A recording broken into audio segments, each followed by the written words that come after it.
Hello guys, for today's video guys, kinukuhaan ko dyan ng balaybo yung pispis na nahuli ng aking magulang na kasi ng ano ba yun tawag sa inyo sa mga Tagalog yan, basta sa amin tawag sa amin siod, kung baga pao ng siod ng parang may nilagay ka na paon at tutukain niya ng pispis at matatali sa agad. Basta di ko yun alam kung anong tawag niyo, pero balik tayo guys. Ganyan guys, pasensya na po kayo guys ha. Kung yan ang ating kung hindi ko may ma-explain sa inyo kung anong tawag sa paggamit ng panghuli ng ibon.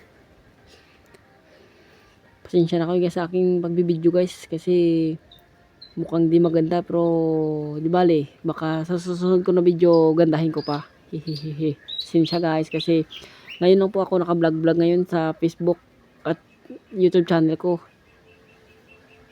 Ngayon lang ako nakabalik guys. Kaya ito guys, oh. Yan na guys. Kumuha ko dyan ng dahon na laya ng saging. At sinindihan ko ng lighter guys. Yan guys, oh. Nahihirapan pa ako dyan sa pagpadukot ng apoy dyan guys. Bidawi guys, kumakain ba kayo nito ng mga ibon na tawag sa amin dito tikling eh. Yan ang tawag sa amin ng pangalan niyan, na pispis yan. Yan guys, oh. Yawan ako guys, nahihirapan talaga ako guys. Pero mamaya ano yan. Yan na guys. Maapoy na guys, yan. Yan iniano ko nilagay ko sa apoy yung pispis para yung mga kanyang mga maliliit na mga balaybo o kanyang maliliit na buhok matatanggal. Sobrang init niya dyan guys, oh. Ganon din kainit niya pagmamahal niya sa akin. Charot lang guys, ah. Yun guys, oh. Hindi ako nakita sa camera guys kasi umatras ako kasi sobrang init guys. Init ng pagmamahal niya sa akin. Charot. Yan guys, oh. Nilagay ko na lang sa guys para hindi mainitin ako. At kinuha ko agad at tinignan, oh. Binalik ko ulit guys. Kasi nakita ko guys marami pang may mga buhok o balahibo kung tawag sa amin guys. Yan guys, oh. Yan ginagawa ko guys bago ko lutuin guys. Yan na guys, oh. Tapos na guys. Yan na guys, na guys, patay na guys yung apoy guys. Ito na, kinukuhaan ko ng mga buling-buling kasi maraming mga buling-buling. Sus, charot. Di ko alam kung anong tawag yun ng mga buling-buling yan.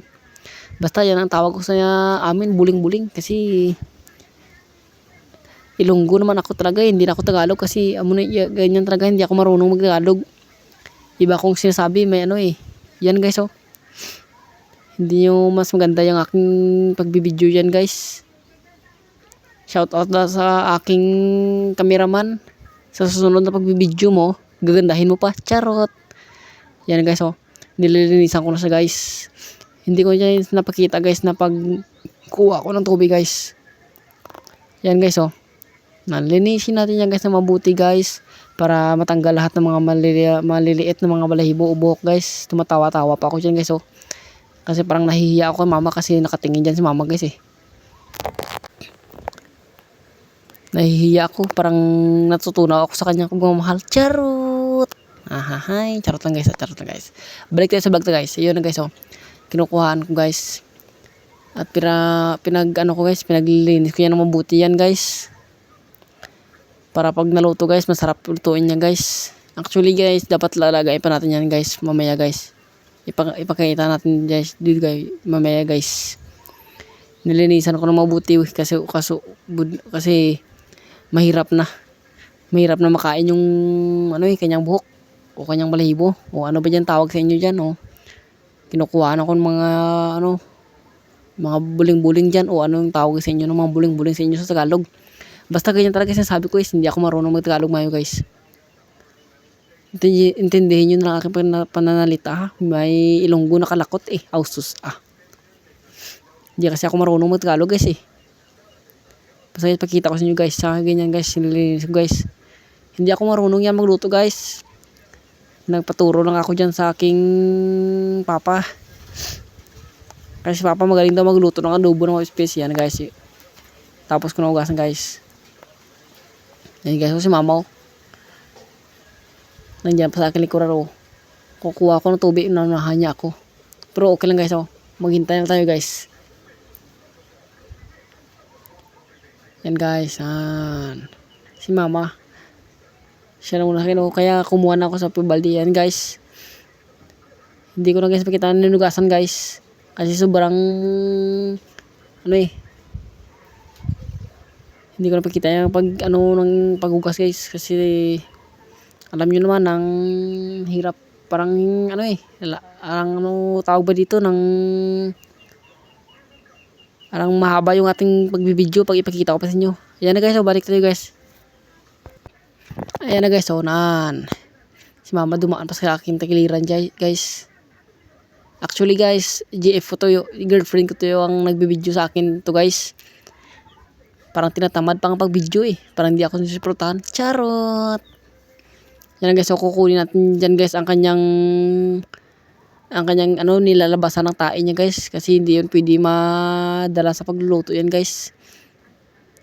Kinuha ko dyan guys. Pasensya na kayo guys kasi maliit yung pispis natin Maliit na pagmamahal niya sa akin. Sus, charot! Yun guys nilapitan niya ang camera guys.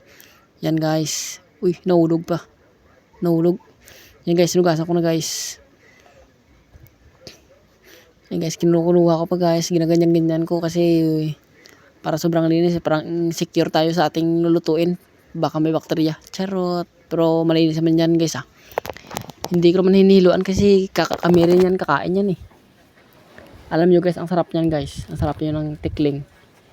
Ang aking pagtitimpla dyan, medyo pait-pait yan Yung medyo maalat talaga. Hindi mapait, sorry. Nakailonggo talaga ako Hindi talaga maiwasan na makailonggo ako pare. Sus Ay guys hiniwa-hiwa ko na guys. Yan ang pinakita ko paghiwa ng paa guys.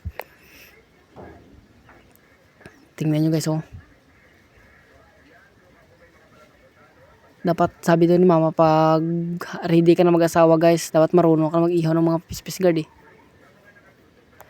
Charot lang ayan Kinapita ko na niya dyan guys.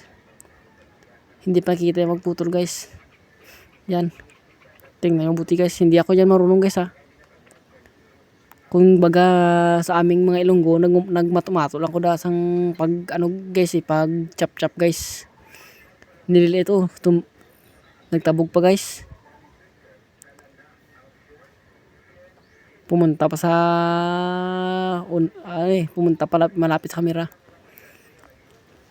Yan guys nagpa-practice ako pagbablog subong guys kasi alam nyo ngayon ko lang ito nasubukan magbablog May vlog din ako sa YouTube yung nakalagay dyan sa aking YouTube channel, Gerald Gordavilla, Gerald Vlogs 910. Yan guys. At yan guys, balik tayo guys. Hindi ko napakita guys, napagsaksak talaga lahat guys. At yan hindi ko rin nakapakita guys. Yan ang napakita ko guys na pagkiyad ng guys. Hindi ko na kanina napakita na pag-chop-chop ko talaga ng maliit lang na video yung nakita nyo pag chop-chop ko. Kasi haba ng video natin kaya ngayon kinakat ko lang yung video ko Ayan na guys, ayan guys. Mag-chop din ako nila ng bawang guys. At kukuha na ako ng guys, ng ahos kumbaga. Yun, ba yung tawag sa inyo? Basta ahos yan tawag sa amin guys. Pasensya na kayo guys, malilimutin na si Toto Giro nyo guys. Charot. Ayan na guys.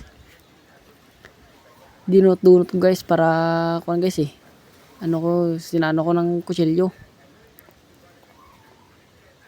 Ayan guys. Wala ko yan magawa guys kaya yan ang naisipan ko. Buti na lang nakakita ng tikling aking kuya. Kung hindi, wala akong ginawa ngayon guys. Kung hindi mag-wifi ng buong pati. Charot. Siyempre nagtutulong sa pamilya ko.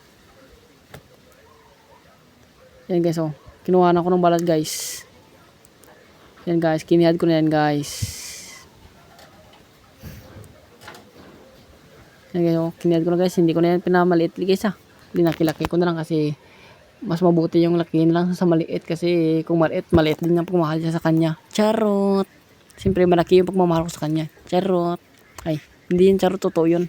Malaki yung pagmamahal ko sa kanya. Oops! Balik tayo guys. Yan guys, naan. Dinagdag ko dyan ng ano guys, ng katumbal guys o siling haba. Pero hindi ko dyan napakita na pag-add ko ng siling haba guys. Nagpa-practice ako guys ngayon guys. Hindi pa ito camera hindi talaga camera tong ginamit ko. Cellphone pa ito. Camera ng cellphone guys. Kasi ngayon lang ako nagbablog guys Kaya gusto ko ring maging kaya ng mga kapwa vlogger natin na nakikita sa cellphone. Kaya ganun din ako, gumawa ako ng paraan para makabablog din. Kahit business sa cellphone lang guys Importante makabablog tayo guys. Kasi guys, yan ang content ko magluluto guys.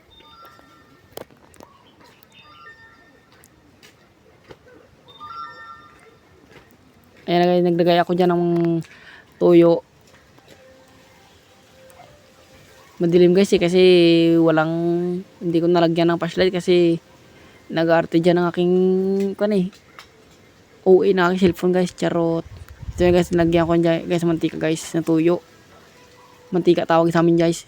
Pero sa Tagalog toyo guys. Yan guys ang aking camera layo guys. Yan na guys, naglagay ako ng ahos. Nagisa na dyan ako ng mga panakot guys. Ayan na, hinalo-halo ko na guys ang bombay at tsaka ahos o bawang o yan guys, dumilim na guys Hindi nyo makita guys kasi gabi na yan na kinaluto at walang flashlight po guys Yan, nilagay ko na dyan guys, ang pispis guys. Yan na guys, hinalo ko, sobrang dilim guys, hindi makita guys, sinsya na ko guys Wala nga dyan ako flashlight guys Nag-arte-arte yung aking flashlight sa aking cellphone guys. Yan na guys, bumalik na yung flashlight guys. Yan na guys, nalagyan ko na guys ng hindi ko na napakita, nalagyan ng mga patis at langgaw guys. Yan na guys nilaga ko pag guys, wait for half minutes na guys. Ayan na guys hintayin natin half minute guys. Yan na guys in waiting for half minute guys. Wala na, maliit na yung sabaw guys. Kung mababaw na guys ang sabaw guys. Yan guys. Guys, ang sarap-sarap yan guys pag nakain nyo guys. Alam nyo, nagpa-practice ako kasi kukire yung course ko Dito ako sa Kabangkala nag-aaral guys. Kukire yung aking course. Kaya ngayon pa lang nagpa-practice na ako guys. By the way guys, hindi ko dyan napakita na pag-add ko ng mga siling guys Yan na guys ang ating luto guys hindi ko na rin napakita na pagsalin sa yaong guys. Sa stainless bowl natin hindi ko napakita guys. Sinsya na kayo guys sa aking guys. Thank you for watching guys. Sa susunod, mama.